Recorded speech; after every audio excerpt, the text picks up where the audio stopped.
Welcome to the Slop Farm. Enjoy the video. You begin by aligning with EU rules and preparing data. This avoids rework later.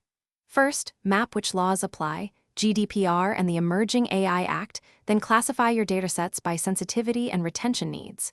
Once done, assign responsibilities: a DPO, a data owner, and access rules.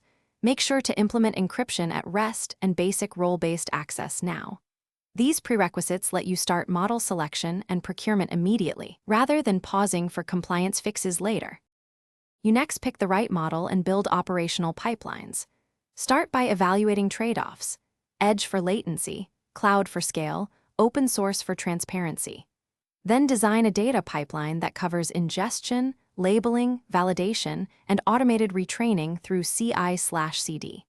Make sure to bake in privacy-preserving methods, anonymization or differential privacy, and consider secure enclaves for sensitive processing. Once the pipeline runs end-to-end, monitor performance metrics and you finalize by deploying with a staged rollout and strict monitoring to meet EU expectations.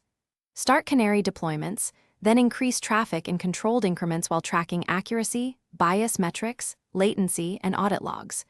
Make sure to complete a data protection impact assessment and keep consent records accessible.